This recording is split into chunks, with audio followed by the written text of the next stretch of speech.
Hello student, good morning. Today we will going to discuss next topic in units kinematics is frame of reference. अभी हम discuss करेंगे about frame of reference के बारे में।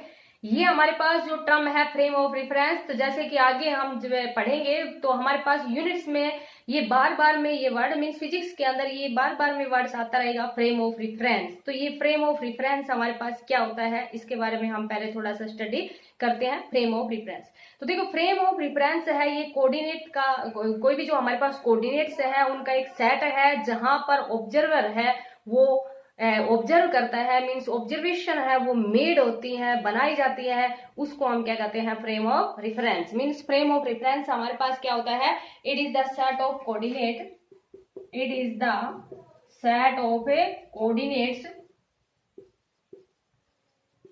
कि ये हमारे पास एक सेट है कोऑर्डिनेट्स का about which observation are made, about which observation are made, जहां पर ऑब्जर्वेशन बनाई जाती है। मीन्स जैसे कि एक ऑब्जर्वर है और वो बैठ कर ऑब्जर्व कर रहा है, मीन्स ऑब्जर्वेशन बना रहा है, वही हमारे पास क्या कहलाता है फ्रेम ऑफ रिफरेंस कहलाता है। ये टू टाइप्स का होता है। Types of frame of reference की बात करें तो टू टाइप्स का होता है, इससे समझ आ जाएगा या आपको कि फ्रेम ऑफ रेफरेंस के बारे में। एक होता है हमारे पास inertial frame of reference, inertial frame of a reference.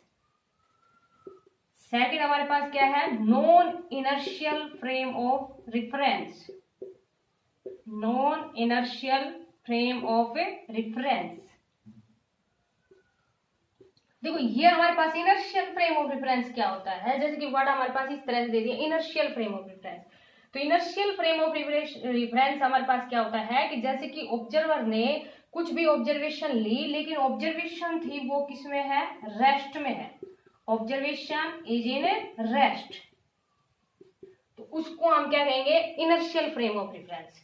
और अगर ऑब्जर्वेशन है, जैसे ऑब्जर्वर ने ऑब्जर्वेशन ली लेकिन ऑब्जर्वेशन थी वो हमारे पास किसमें है, इज इन मोशन, तो ये हमारे पास क्या कहलाएगा, non inertial frame of reference. देखो थोड़ा सा समझना है इसको, एक एग्जांपल से समझाएंगे आपको भी कि फ्रेम ऑफ रेफरेंस एक सेट ही होता है कोऑर्डिनेट का जहां पर ऑब्जर्वेशन बनाई जाती है। जैसे मान लीजिए बैठ कर एक क्लॉक ली और वहां से किसी भी चीज को ऑब्जर्व किया, तो वो हमारे पास क्या कहलाता है, एक फ्रेम ऑफ रेफरेंस कहलाता है। टू टाइप्स का होता है, inertial frame of reference, non inertial. तो जैसे ये वर्ड्स यूज होते हैं इनर्शियल, नॉन इनर्शियल, इस तरह से यूज होंगे। तो इनर्शियल क्या होता है कि जहां पर जो भी ऑब्जर्वर ने ऑब्जर्वेशन ली वो रेस्ट में थी, मीन्स रेस्ट में नजर आ रही, तो वो हमारे पास क्या होगा, inertial frame of reference. Non inertial frame of reference की ऑब्जर्वेशन थी वो हमारे पास किसमें है, मोशन में है, तो क्या कहलाएगा, non inertial frame of reference. देखो इसका एक एग्जांपल से समझते हैं फिर और क्लियर हो जाएगा ये पॉइंट फ्रेम ऑफ रेफरेंस। तो यहां पर हमारे पास क्या है कि एक एग्जांपल लिया हमने, इस तरह से लिया कि जैसे कि एक सपोज करो एक हमारे पास कोई ट्रेन ही है और एक ट्रेन के अंदर एक पैसेंजर यहाँ है, एक पैसेंजर यहाँ है, और जैसे कि आपको ये कल भी एग्जांपल बताया था रेस्ट एंड मोशन और रिलेटिव टर्म्स के अंदर, और एक जो ऑब्जर्वर है वो हमारे पास यहाँ पर है।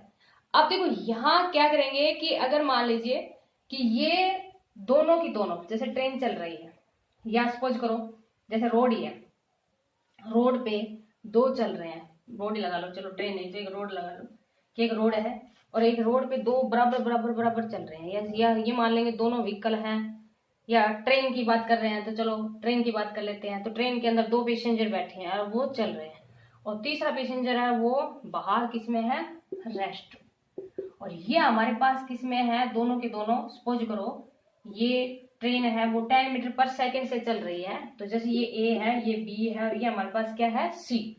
तो ये जो ए और बी है ये दोनों हमारे पास किसमें है, मोशन में, कि ए एंड बी है वो किसमें है, मोशन में। और मान लेंगे जो स्पीड है ना ए की, देखो स्पीड ऑफ ए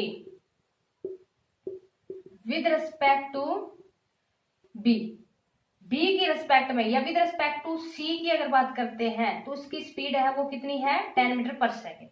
लेकिन जो स्पीड ऑफ ए है वो विद रिस्पेक्ट टू अगर बी की बात करें तो कितनी है, 0, क्योंकि ये इसको लगेगा नहीं, दोनों बराबर बराबर चल रहे हैं, और जब दोनों बराबर बराबर चल रहे हैं तो अकॉर्डिंग टू बी या विद रिस्पेक्ट टू बी तो स्पीड कितनी है, 0, और विद रिस्पेक्ट टू सी हमारे पास स्पीड कितनी है, 10 मीटर पर सेकेंड।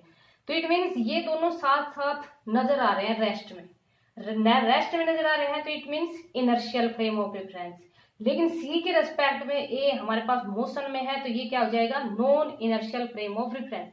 तो आपको समझ आ गया होगा कि जहां पर रेस्ट में नजर आता है ऑब्जर्वेशन, देखो ऑब्जर्वेशन क्या होती है, जो ऑब्जर्व करते हैं, कि अगर रेस्ट में नजर आता है तो इनर्शियल फ्रेम ऑफ रेफरेंस, और अगर वो मोशन में नजर आता है, जैसे सी देखो खड़ा है, लेकिन कई बार आपने नोट भी किया होगा, जैसे कि मान लीजिए आप किसी बस स्टैंड पे बस में खड़े हैं या स्कूल की बस में, जैसे बहुत सारी बसेज खड़ी हैं वहां पर, तो आप रेस्ट में, आपकी बस रेस्ट में है, लेकिन दूसरी बस आपके साइड से चली तो आपको ऐसा लगता है जैसे आप खुद चल रहे हो, तो फिर वो ऑब्जर्वेशन हुई ना।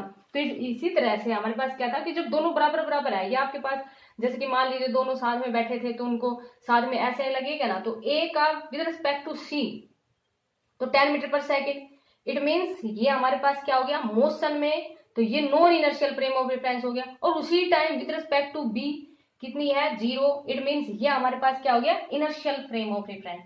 तो यहां से हम ये कहेंगे कि वेलोसिटी डिपेंड ऑन फ्रेम, कि वेलोसिटी है वो किसके ऊपर डिपेंड करती है, फ्रेम के ऊपर। जैसे कि इस तरह से क्वेश्चन पूछ लिया जाता है आपसे कंपटीशन में कि कौन सी टर्म है वो फ्रेम के ऊपर डिपेंड कर रही है, कौन सी नहीं कर रही डिपेंड, तो वेलोसिटी है, वेलोसिटी डिपेंड ऑन फ्रेम, जैसे आपको दिख भी रहा है यहाँ पर कि वेलोसिटी है वो डिपेंड कर रही है फ्रेम के ऊपर।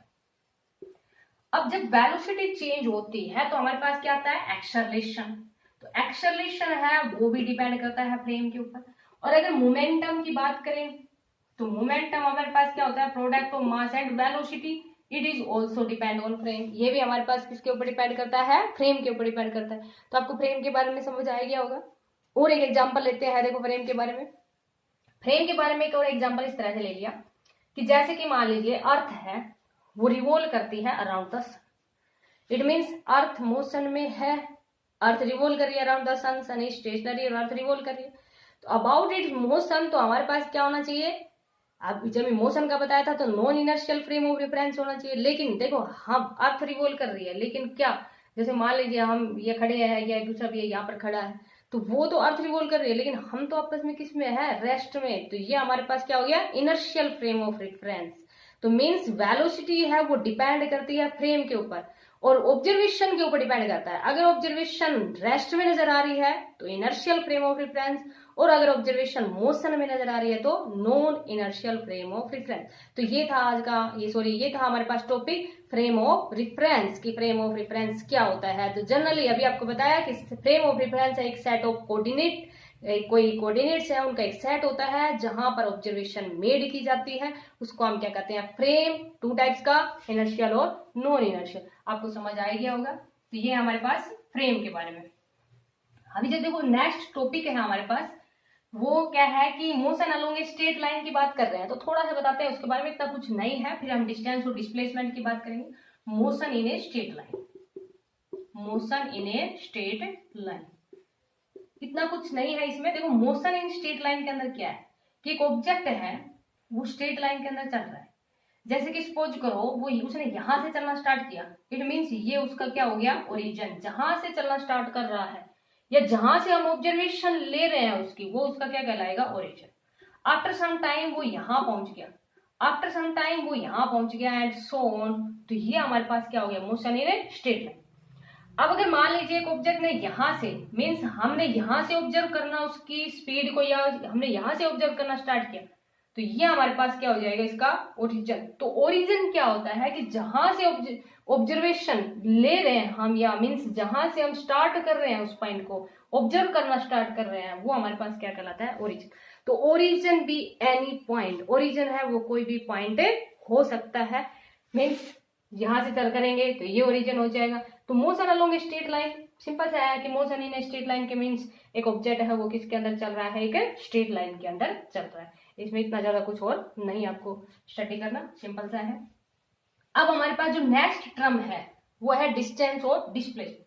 तो उससे पहले एक छोटी सी क्वांटिटी और आती है हमारे पास कि जो कोई भी क्वांटिटी है उसको हम 2 टाइप से डिस्क्राइब करते हैं। एक होती है स्केलर क्वांटिटी और दूसरी हमारे पास कौन सी होती है, vector quantity. Scalar quantity, the quantity which have only magnitude, which have only magnitude, जिसमें हम ओनली मैग्नीट्यूड की बात करते हैं, मींस डायरेक्शन की बात नहीं कर रहे। मैग्नीट्यूड मींस साइज की बात करते हैं, ओनली डायरेक्शन की बात नहीं कर रहे कि कौन सी डायरेक्शन में है। जैसे कि मान लीजिए सपोज करो हमारे पास लेंथ ही है, कोई भी लेंथ है, द डिस्टेंस बिटवीन 2 पॉइंट होती है। तो देखो ये पॉइंट यहाँ भी हो सकते हैं, तो ये डायरेक्शन के ऊपर डिपेंड नहीं कर रहे। तो वो quantity, the quantity which have only magnitude means does not depend on direction, या which do not have direction, उनको हम क्या कहेंगे, स्केलर क्वांटिटी। फॉर एग्जांपल जैसे मास है, लेंथ, टाइम, मास है हमारे पास, लेंथ है, टाइम, टेम्परेचर, जैसे इलेक्ट्रिक करंट, 10th क्लास में पढ़ा था हमने, इलेक्ट्रिक करंट है, एक्सेट्रा, जिसमें हम डायरेक्शन की बात नहीं करते। उन क्वांटिटी को क्या कहते हैं, स्केलर क्वांटिटी। मीन जिसमें हम साइज की बात करते हैं, ओनली उसकी वैल्यू की बात करते हैं, मैग्नीट्यूड की बात करते हैं, उसको हम क्या कहते हैं, स्केलर क्वांटिटी। जैसे कि कोई भी क्वांटिटी होती है ना आपके पास, जैसे आपको पीछे एक्सप्लेन करवा चुके हैं कि कोई भी क्वांटिटी है उसको हम कैसे लिखते हैं, NU, where n is the numerical value and U is the size of unit. Size of unit means जैसे हमने 5 लिख दिया तो ये पता नहीं चलेगा ना, कांस्टेंट नंबर कहेंगे, लेकिन अगर इसके साथ मीटर लगा दिया, मीन साइज ऑफ यूनिट में क्या कह दिया, मीटर, तो ये हमारे पास क्या हो गई, लेंथ। ऐसे अगर मान लीजिए इसके साथ हमने किलोग्राम लगा दिया तो ये हमारे पास क्या हो जाएगा, मास। तो कोई भी क्वांटिटी है उसको हम कैसे लिखते हैं, n इंटू यू से लिखते हैं, where n is numerical value and U is the size of unit। तो समझ आ गया होगा। जिसमें ओनली मैग्नीट्यूड की बात करते हैं, जैसे 5 है वो उसका क्या है, मैग्नीट्यूड, उन क्वांटिटी को हम क्या कहते हैं, स्केलर क्वांटिटी। नेक्स्ट हमारे पास है vector quantity, the quantity which है both, the quantity which have both magnitude as well as direction, magnitude as well as direction, means जिसका मैग्नीट्यूड भी है और साथ में वो डायरेक्शन के ऊपर भी डिपेंड है, ऐसी क्वांटिटी को क्या कहते हैं, हमें वेक्टर क्वांटिटी कहते हैं। जैसे कि मान लीजिए कोई भी बॉडी है, उसके ऊपर हम, जैसे यही है, इसके ऊपर इधर से फोर्स लगाएंगे, इधर खिसकेगी, इधर से लगाएंगे, इधर खिसकेगी, मीन्स डायरेक्शन के ऊपर डिपेंड कर रही है। और जब डायरेक्शन के ऊपर डिपेंड कर रही है तो उन क्वांटिटी को क्या कहते हैं, हम वेक्टर क्वांटिटी। और ये आपने नोट भी किया है कि जो भी आपके पास वेक्टर क्वांटिटी है उसके ऊपर एरो लिखते हैं, मीन्स एरो एक रिप्रेजेंटेशन है वेक्टर का, कि जैसे कि वेलोसिटी वेक्टर क्वांटिटी है तो वेलोसिटी के ऊपर एरो लगा दिया, एक्सेलरेशन वेक्टर क्वांटिटी है तो इससे हमें बताना नहीं पड़ेगा कि एक्सेलरेशन इज वेक्टर क्वांटिटी, जब एरो लगा देंगे, एरो से रिप्रेजेंट कर देंगे, इट मींस वो हमारे पास कैसी क्वांटिटी है, वेक्टर क्वांटिटी। तो वेक्टर क्वांटिटी होती है जिनके magnitude as well as direction की बात करते हैं, उनको हम क्या कहते हैं, वेक्टर क्वांटिटी। जैसे अभी हम डिस्प्लेसमेंट की बात करेंगे तो शॉर्टेस्ट डिस्टेंस मींस वो डायरेक्शन के ऊपर डिपेंड करे किधर से जाए, कि शॉर्टेस्ट डिस्टेंस कवर हो, डायरेक्शन के ऊपर डिपेंड हुई, तो ऐसी क्वांटिटी को क्या कहेंगे, वेक्टर क्वांटिटी। तो वेक्टर क्वांटिटी में जैसे कि फोर्स है, एक्सेलरेशन है, वेलोसिटी है हमारे पास, इन क्वांटिटी को हम क्या कहते हैं, वेक्टर क्वांटिटी।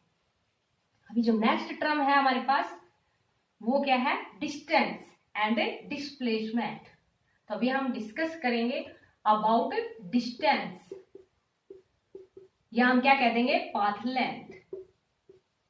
और नेक्स्ट हमारे पास क्या होगा, डिस्प्लेसमेंट। तो डिस्टेंस क्या होती है, देखो डिस्टेंस हमारे पास क्या है कि जैसे कि सपोज करो एक पॉइंट यहाँ है, एक पॉइंट यहाँ है, तो यहाँ इस पॉइंट से यहाँ पर पहुंचना है, तो देखो हम ऐसे जा सकते हैं, ये चले गए, या हम ऐसे गए, या हम इस तरह से चले गए, या हम ऐसे ऐसे घूमते हुए गए। तो ये जितनी भी जो पाथ लेंथ है हमारे पास, actual path length covered by an object, एक ऑब्जेक्ट के द्वारा कितनी पाथ लेंथ कवर की गई, वो उसकी क्या कहलाती है, डिस्टेंस कहलाती है। मींस डिस्टेंस हमारे पास क्या होती है, द एक्चुअल पाथ लेंथ, किधर से भी जाए, the actual path length covered by the body, covered by an object कह दो, या ट्रेवल्ड बाय एन ऑब्जेक्ट कह दो, या बाय एन बॉडी कह दो, इसे कुछ फर्क नहीं पड़ेगा, बाय ए बॉडी, उसको हम क्या कहते हैं, डिस्टेंस कहते हैं। एक्चुअल पाथ लेंथ, देखो ये भी डिस्टेंस है, इधर से इधर गया ये भी डिस्टेंस है, यहाँ से यहाँ गया ये भी डिस्टेंस है, यहाँ से यहाँ गया ये भी हमारे पास डिस्टेंस। तो actual path length covered by the body, उसको हम क्या कहते हैं, डिस्टेंस कहते हैं। लेकिन देखो आपके पास क्या होता है कि उसको यहाँ से यहाँ पहुंचना है, तो सबसे शॉर्टेस्ट पाथ देखे, तो देखो आप डायरेक्शन देखिएगा ना कि किधर से जाए, तो वो सबसे शॉर्टेस्ट पाथ देखेगा, तो सबसे शॉर्टेस्ट पाथ यहाँ ए से बी तक जाने का ए बी है, तो इस टर्म को हम क्या कहते हैं, डिस्प्लेसमेंट कहते हैं, डिस्प्लेसमेंट। तो डिस्प्लेसमेंट हमारे पास क्या होती है, the shortest distance between the initial and final position.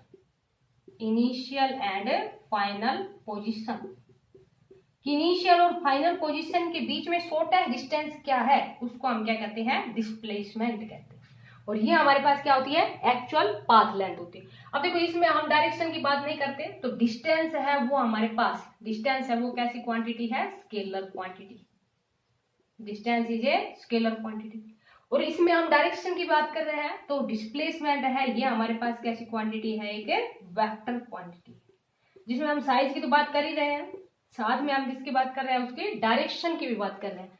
तो ये कौन सी क्वांटिटी हो जाएगी हमारे पास, वेक्टर क्वांटिटी।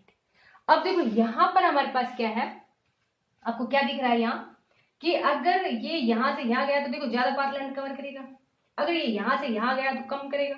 तो जो डिस्टेंस है वो ग्रेटर होता है डिस्प्लेसमेंट, डिस्टेंस है वो ग्रेटर होता है किससे, डिस्प्लेसमेंट, बट इक्वल भी हो सकता है। Distance is greater than displacement. जैसे कि एक एग्जांपल ले लेते हैं कि सपोज करो एक ऑब्जेक्ट है, उसने यहां से चलना स्टार्ट किया, यहां पहुंचा, सपोज करो उसने ट्रेवल कर लिया 3 मीटर, उसके बाद में वो यहां से यहां गया और उसने ट्रेवल कर लिया कितना, 4 मीटर। अगर हम डिस्टेंस की बात करें, देखो यहां से चलना स्टार्ट किया है, बी पे गया, फिर सी पे इधर गया, तो अगर हम डिस्टेंस की बात करें तो actual path length covered by the body is known as distance, but displacement उसको यहां से यहां पहुंचना है। तो डिस्प्लेसमेंट हमारे पास क्या होती है, द शॉर्टेस्ट डिस्टेंस, मींस उसका डायरेक्शन ये देखेंगे कि शॉर्टेस्ट पाथ किधर है, तो वो उसका क्या कहलाएगा, डिस्प्लेसमेंट। जैसे ये 3 है, ये हमारे पास 4 है, तो ये क्या बन गया, राइट एंगल ट्राइंगल। तो पाइथागोरस थ्योरम लगा देंगे, 3 का स्क्वायर प्लस 4 का स्क्वायर का रूट, 9 प्लस 16 अंडर 25, ये हमारे पास कितना आ जाएगा, 5 मीटर।